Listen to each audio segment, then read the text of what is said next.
Em chào tất cả mọi người nhá. Đây video em lại lên hướng dẫn cách trồng lan hồ điệp đang có ngồng. Đấy.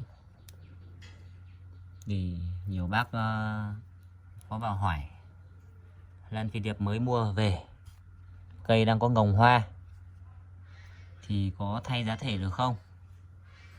Và sang chậu được không? Và sang thì có bị ảnh hưởng đến cái vòi hoa này không nhá?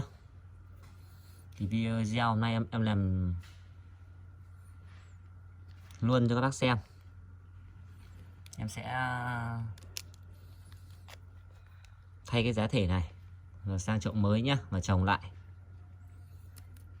Đó. Mà đây cây này của em cũng đang có ngồng hoa đây.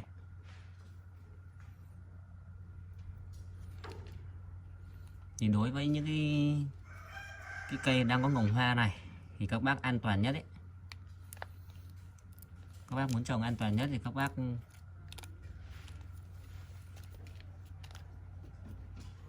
sẽ lấy cái bầu này ra.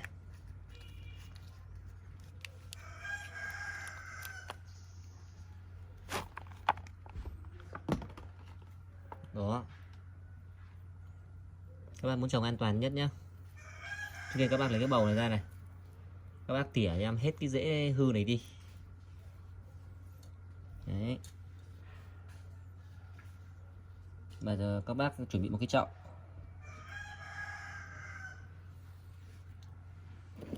Để mà an toàn, không bị chột hại đến cái ngồng hoa hoặc lá của nó, các bác sẽ để như này cho em nhé. Các bác sẽ trồng như này. Đấy. Và các bác sẽ cho giá thể vỏ thông ở đây là cách an toàn nhất nhé. Và đối với bác nào ở miền Bắc nữa thì làm cách này hợp lý nhất, bởi vì miền Bắc là đang vào cái mùa tháng hanh khô. Các bác trồng vỏ thông, các bác mà không cho rêu vào thì các bác mà không để tưới tắm được đều ấy thì nó sẽ khô giá thể và những cái rễ này nó không thể ra được, có thể lâu ra, hoặc những cái rễ của nó vẫn còn đây nó sẽ hư nhé. Các bác làm cách này là cách an toàn nhất này. Các bác chỉ việc cho vào đây và thêm giá thể vỏ thông vào là các bác cho ra tưới tắm bình thường nhá. Đấy. Đấy là cái cách thứ nhất. Còn cách thứ hai thì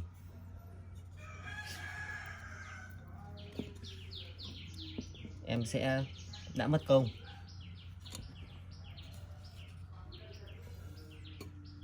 công sang chậu và thay giá thể mới thì em sẽ bóc hết cái lớp rêu này ra nha mọi người nhé.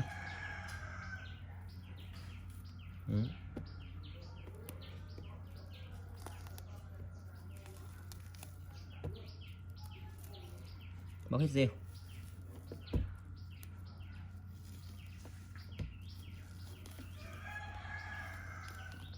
Thực ra cái rêu này của nó vẫn tốt nhé mọi người nhé.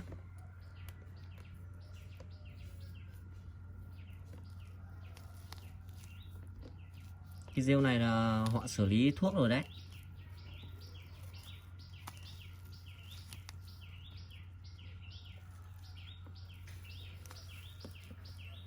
Rêu vẫn sạch sẽ này, không có hiện tượng gì mục nát này và côn trùng gì cả nhé.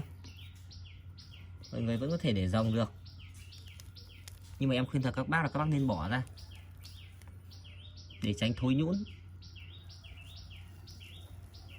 Lúc nào các chăm tưới quá hoặc vườn nó mát quá thì các bác nên bỏ ra.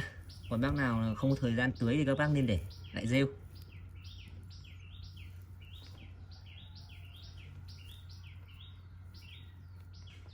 Đó.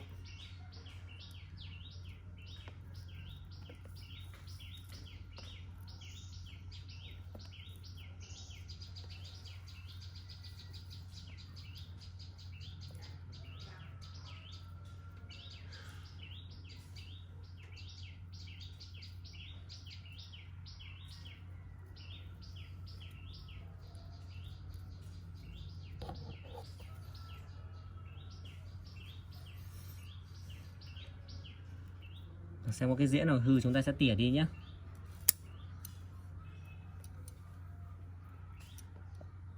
Cây này rễ vẫn còn nguyên, không bị hư mấy nhá. Chúng ta nên tỉa bớt những cái rễ bị dập gãy ra đi.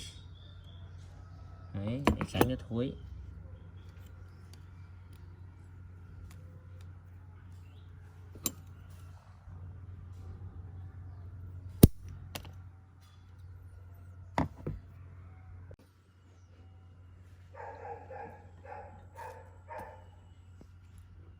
Sau khi đó chúng ta sẽ cho cây cố định vào đây nhé.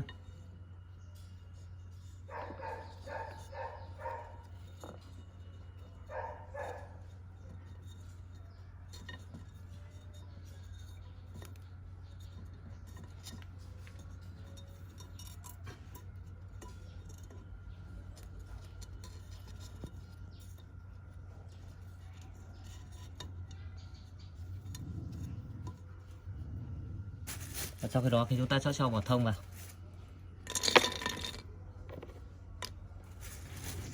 Cách làm rất đơn giản thôi mọi người ạ. Bác nào đã chơi lâu rồi và đã trồng rồi thì các bác đã biết.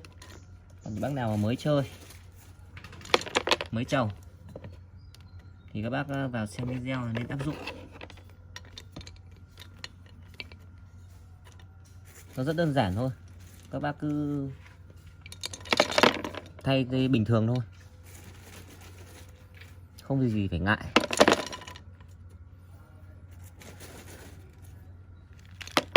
Hoa lan này nó dễ chăm lắm, biết cách thì nó rất dễ thôi mọi người.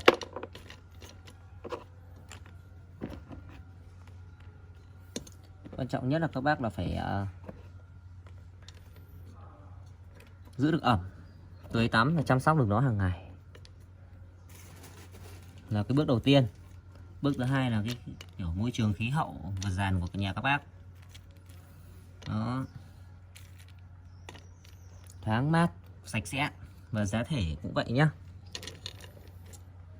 Giá thể cũng sạch sẽ nhá. Là cây của chúng ta sẽ phát triển thôi. Còn vườn của chúng ta mà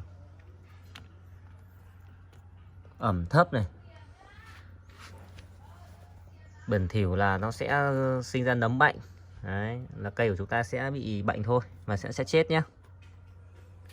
Đấy. Video hôm nay em chỉ làm ngắn gọn vậy thôi. Bác nào mới chơi thì sẽ áp dụng nhá. Đấy, thao tác nó chỉ như vậy thôi. Và như thế này thì các bác tưới nước vào cho em, để vào chỗ nào nơi thoáng mát nhá. Mùa này nếu mà còn nắng thì các bác không được cho anh nắng nhá. Các bác cứ để nơi thoáng mát và tưới ẩm cho em thôi nhá. Cái này là ngồng này là Tết chúng ta sẽ có thể hoa ngắm, có hoa ngắm này. Đấy.